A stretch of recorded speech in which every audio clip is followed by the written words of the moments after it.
Hello, welcome to another UTS Startups Confessions.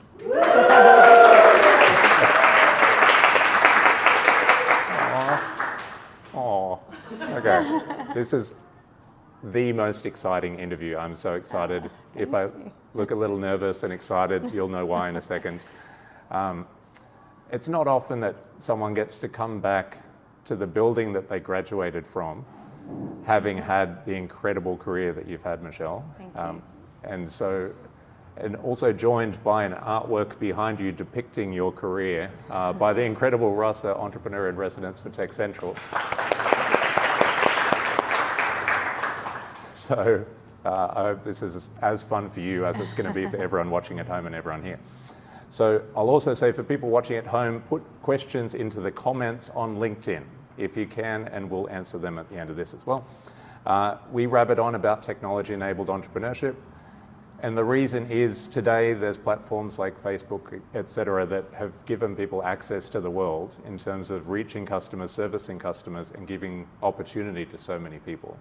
So to have someone that was, and I'm going to get this right, Global VP of Customer and Business Marketing at Facebook and at Meta, and in the transition and handling some of that transition as well, please welcome Michelle Klein.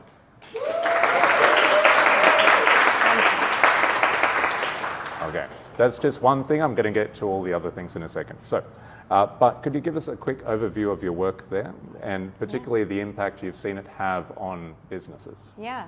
Well, first of all, thank you for having me. I mean, it's sort of very meta for me to be back here in the Bon Marsh building where I did my BA in communications here at UTS. You can look it up on LinkedIn. Some 20 years ago or more, and it's the first time I've stepped foot back in the building since. So thank you to Murray for having me, and it's an honor to be here and to speak to everyone and meet you. Well, I spent about 10 years, roughly, give or take, working at Meta, and it was probably some of the best 10 years of my entire career. I got to start very small in a team of one, and grow to really be part of so much of the fabric of everything that Meta did across the amazing range of apps and services, and ended up in Silicon Valley for the last 5 years, and that in and of itself is an incredible experience, just to be, to live in the center of where technology is happening.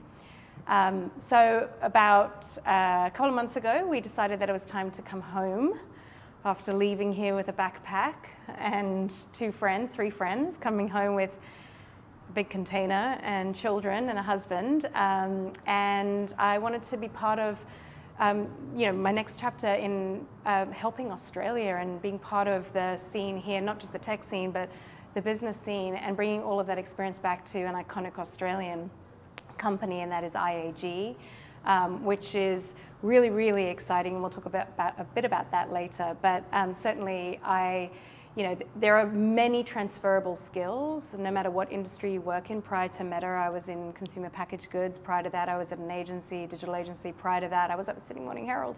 And there are so many things that you can just pull through your career as you shape it, and all the things that you learn along the way. And hopefully today I can give some examples and advice to many of you who are on that journey of either discovery or ideation, or really trying to make a go of something, or trying to scale. Okay, got it. For everyone here, I was speaking the other day to a room of like 1,500 year 9 and 10 students. And I was talking about you live in a different world with Facebook and blah, blah, blah. Yeah. And then I realized, okay, these people weren't alive before Facebook. Yeah. So it's hard for them to appreciate the world that they're in. Yeah. But you appreciate it. What impact has Facebook and Meta had on business? Yeah. I mean, probably the best part of what I used to get to do was to work with small businesses, and small businesses everywhere, but certainly here in Australia, in America, they're the backbone of society, the economy, community. They're creating growth, and what platforms like Facebook and Instagram and all of tech can help to do is really level the playing field to allow those businesses to compete in the same way that big businesses can. And it's the tools that you have at your disposal today, and the year 9s and the year 10s, when they get their big ideas, that are accessible. They just weren't. When I came out of UTS, they just weren't accessible. And so you can have an idea today and you can launch it through technology tomorrow, and you can test and you can iterate and you can find customers. You can get real-time feedback, you can pull it down, you can put it back up. There's just so much you can do. And I think that's the opportunity for those students, for the next generation, is to embrace and learn as much as possible now. I actually think at the youngest possible ages, to get, if you've got kids, get them to learn how to code. It's really, really important. Get them to understand the opportunities that technology can create, not just gaming, but the opportunity to have an idea and turn it into something incredible, a real opportunity to change the world. Okay, I've got some selfish questions in Okay, here as well, okay. just because I find this so fascinating. Yeah. I think 10 years ago we had Lean Startup, Yeah. and everyone had Lean Startup, and it was the idea that you can test things very affordably, so let's chuck up a website and see how people respond to it. And now giant commerce platforms dominate commerce, and so you can observe what works and see, okay, that campaign is working really well on Facebook. I don't have to travel around and see what kind of company works. I can sit on my laptop anywhere in remote Australia and see that's working well. I can do something like that. Yeah. Do you think that data availability changes how people should approach entrepreneurship? Yeah, I do. I firmly believe that you should start small. Like we were talking earlier about, whether it's tech or any industry. If you have an idea, brands that are disruptive in how they show up and almost subvert the common way that a bigger industry might be operating, are where the good ideas come from. There's an example of a fashion brand, Supreme. Some people might know it. Started so small, and I think it was Seth Godin who talked about the minimum viable audience, not minimum viable product, but audience. Like, you just want to have a few people really get into your brand or your idea, and suddenly that can create a tidal wave of interest. Like who's actually, there used to be like lines around the block for when they released a new t-shirt. Really, it was just a Kmart t-shirt, $4, but it had a Supreme logo on it, and it was retailing for $100+. And so they created this immense value through scarcity. And so I think it's about understanding who your audience is. And that audience can be really small. It's not about, sort of scaling fast. It's actually about really learning through those that are passionate and loyal, that can help inform how you might grow your business and what lines you might go into, or where you might, sort of expand out. And that's really the power, I think, of, the technology, but also really being close to your customer and being really customer-centric in your strategy. We had a question on here about the confidence of people and how people can gain confidence. Yeah. And I think that would be good to tap into for the kind of younger version of yourself that might be sitting here thinking about, okay, that sounds good, but how do I figure out what's worth pursuing? How do they look at those things? How do they get confidence? Yeah, I think when I think about looking back, I think it's about being really brave and also sort of embracing failure. I know that can be, that can sound like it has no substance when you say it out loud, but truly leaning into failure. And if you have a small team, if it's just you, something doesn't work, really debrief what didn't work and why. Really lean into the learnings, because that ultimately will get you to accept how you might start again or go differently or find a different path. And I think often we sort of move really quickly through get the idea locked, launch the idea, and then hope to see the results. And if the results don't come, sort of move on to the next thing. But if you go back and start from the beginning and understand where the failures were and embrace and celebrate those failures, I think that's where the confidence comes from. And I think actually, in any company, a big company, there is an immense fear of failure. And what I think one of the best lessons I learned in technology in Silicon Valley was, celebrating it. And that's made me stronger. If the advice I would give to my younger self is, lean into it, own it, love it, and thrive out of it. People always talk about that, the kind of how people treat failure over there versus here. So there's an obvious difference, but can we go a level deeper? Why do you think there is a difference? Why do you think it's celebrated over there and tolerated? That's a good question. I think that you have to create the culture for failure, and it has to come from, depending on the size of the company, but the leader needs to embody that. If the leader's not embracing and talking about their own failures, like, here's a mistake I made, it was really fundamental, and if I could go back and do things differently, here's how I would do it. And that creates permission for everybody else, not to just go around and fail, but to be okay with taking some element of risk and putting yourself out there a little bit. Whether you're the leader of a team, whether you're running your own business, you might take some more calculated risks because you know certainly how, like whether, you know, if you are part of a company, that there will be some level of air cover and that might be celebrated. I do think that that's part of you know, the culture of Silicon Valley, really. And you know, when you move fast and you learn as you move and you test, you iterate, you go back, you make it better. You ultimately are embracing all of those learnings all the time, whether they're, you know, whether they're failures or whether they're not, and you go after those. Okay, I wonder if that applies to how they hire people as well, because they're obviously wonderful at hiring great people, but it's hard to imagine working in an environment that huge that has that kind of talent need. Are there lessons in how they brought talent into Facebook/Meta that might apply to people here that are thinking about their talent? Well, I'll just talk about my philosophy on hiring, and certainly, you know, you want to create a team that is really diverse. I mean, that's the first thing. The best ideas come from a diverse team, and that means that diversity of thought, diversity of the people in the room, and that creates a better debate and you don't get groupthink when you have that. So that creates better ideas ultimately, and it also creates voices that may not be represented as much in around a table to say, well, how might we do this differently, and will this really work for the people that we are aiming to target?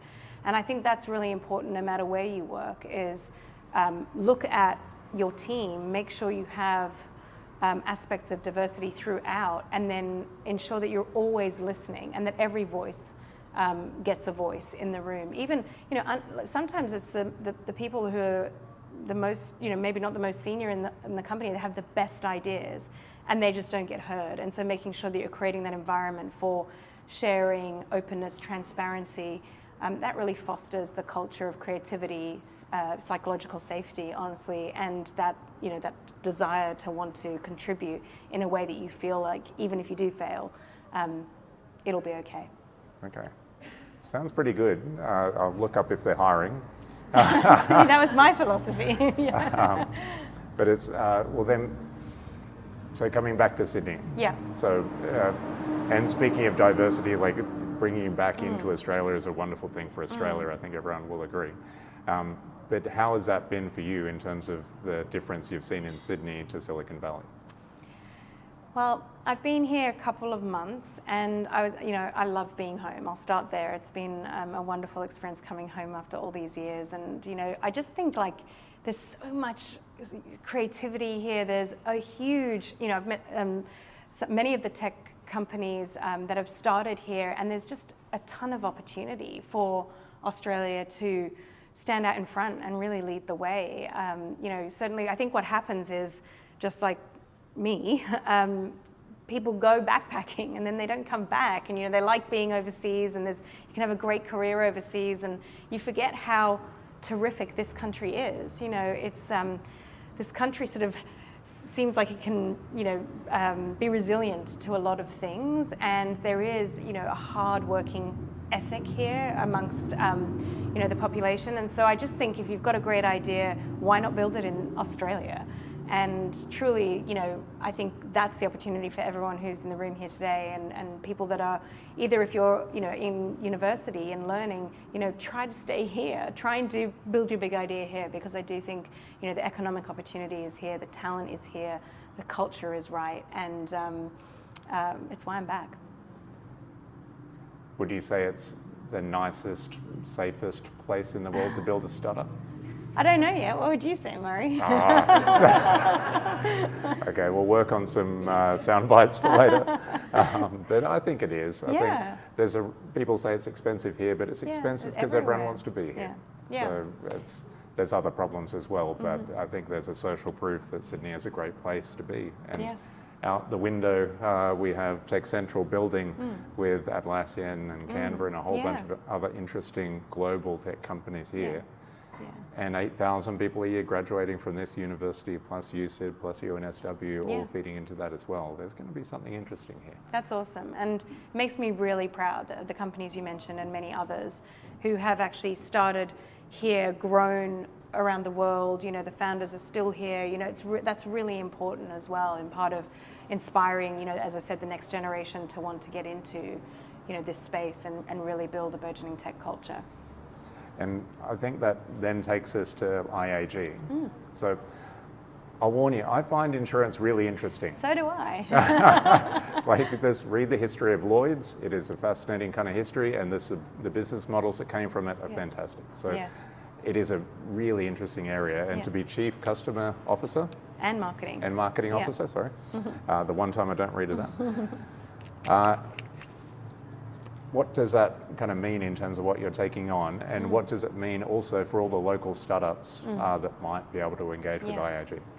Yeah, I mean, I was really excited about this opportunity. One, for the same reasons that you described. Insurance can be really interesting. And when you think about the industries that have driven transformation or have transformed, insurance and financial services, they're sort of towards the tail end of, we still have that opportunity in front of us. You're seeing the medical industry start to transform certainly in the US and around the world, and I think insurance is next. And there's some incredible examples of insurtech that are happening out in the United States, and those are the opportunities. So I think certainly IAG, has a ventures business, and there's some really interesting things happening there. But part of the reason for stepping into this role is the combination of customer and marketing. And I talked earlier about, a really good idea is built on a customer-centric strategy. You understand your customers, then you move with them, with your product and your proposition as they move. You're sort of in line with their needs and maybe not their wants from your business. And so as a marketer, I couldn't be more excited to have that piece as part of the portfolio, to really have the customer at the heart of everything that we do, to make our stories and our narrative and the messages out in the world even more customer centric. So that's really exciting, and it's a really terrific company. Tons of amazing leaders that I met along the way, and also my passion around diversity, equity, and inclusion. Is at the heart of what I believe in and part of the purpose of the organization. So I'm pretty excited, and I'm a couple months in, but I'm certainly learning a lot, and I look forward to lots of great ideas coming out of the people that I meet. Okay, brace yourself. I think there's going to be a few reaching out on LinkedIn. But it's just a wonderful business, because I've known a lot of people at IAG, and the reason is they keep reaching out, trying to find ways to keep people safer and give better experiences to their customers, because when they do, that business works better. Yeah. And how many businesses work better when their customers are safer? Exactly. It's a wonderful place. Yeah, thank you. So this, for anyone watching down the camera that or here that would like to reach out, how can they engage with IAG? Well, you probably just look me up on LinkedIn is probably the best next step, and then we'll go from there. Okay, apologies for your inbox. This is my last question, and then I'll start to read some questions out. So if you haven't asked a question yet, please do. I'll say, for those 8,000 people a year that are coming through UTS, if you could go back and tell yourself anything that might contribute to the incredible career that you've had, what would that be? Yeah, I think curiosity. Just be curious, ask lots of questions, and see. I always think about like this sort of higher thought of making the impossible possible. Like if it feels impossible, how might you make it possible? Like break it down in a way that you could take one big step forward, and that might really unlock the next opportunity. So always ask questions, and always sort of be curious, look around the corner and see what's there. And I think that makes that sort of builds out your own point of view and exposes you to more and different ways of thinking. And I think I go back to the failure pieces around being brave. Just be brave and take a few calculated risks to really see what you can do and put yourself out there. Okay. Speaking of being curious, question one was, what was your high point at Facebook/Meta? Oh, wow. I mean, there were so many.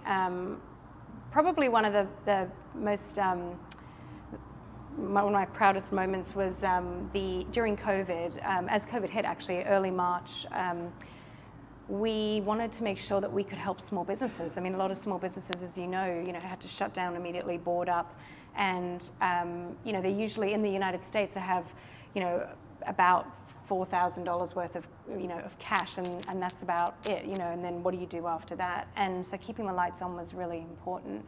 And so we initiated really quickly a grants program for small businesses around the world. We put $200 million into small businesses, 30,000 around the world, including many in Australia, and we quickly ran that program. I mean, that's really where, that's being brave. That's like the risk of failure was high. What we didn't know on how to really execute something at that scale. But we knew that the most important thing we could do at that moment was to support as many of the 300 or 200 million small businesses that were building their livelihood across Instagram and Facebook and many other platforms. And I look back on that, and it was really hard to do. It really was. But my team worked day and night for months on end around the world to execute that. And I look back with a huge amount of pride. Oh, thank you. Thank you. Honestly, I don't think, I'm going to say Meta from here on instead of Facebook/Meta. Okay. I don't think Meta gets enough recognition for what it does to the world. It's too easy to go to like easy short-term negative things instead of the billions of people that have benefited and how business has been transformed. Yeah, I think you're right. And it's, when you meet a small business owner, I'll give you an example of some that I would meet with and talk to, like a burger sauce husband and wife team. There's a burger sauce, and they were able to scale their business across America, internationally, into grocery. I mean, it's just unbelievable, the leveling of the playing field that tech has enabled for more traditional businesses to scale and to find new customers. And that's the incredible story of what technology can do to lift everyone together and really drive change in really positive ways. But then it makes my life hard because why? Because then what is a startup? What is a technology-enabled entrepreneur? Yeah. When eventually everyone becomes increasingly technology-enabled. Everyone is using AI, everyone is using digital marketing, everyone is doing it from a laptop anyway. Yeah. Does that just become the future of business? And we stop saying these are these kind of companies and these are these older kind of companies, and we just start saying everyone's that. Does that make it hard for you, or? Only in a dictionary definition sense. I think we are in a really interesting point with AI and the opportunity that it presents. And I think when we were talking earlier, I was like, how do you define a startup? Because I wanted to know, is it tech? Is it, we were talking about soft drinks. Is it like a packaged good, but you add a layer of technology to it? Is it a service, professional services? Is it, gaming? Is it, a consultancy? The things that you can do now, like coaching online and all of the things. And so I think that doesn't need to be defined. I think that actually gives us more space to actually be more creative. Okay, so I'll knock the startups off of UTS Startups, and we'll go with UTS from here on. You got to start somewhere. Okay, we'll start there. And I will encourage anyone else to throw in questions. And to the next one of what could Australia do to encourage the kind of entrepreneurial culture that you've seen overseas? Yeah. Well, I think it starts in rooms like this.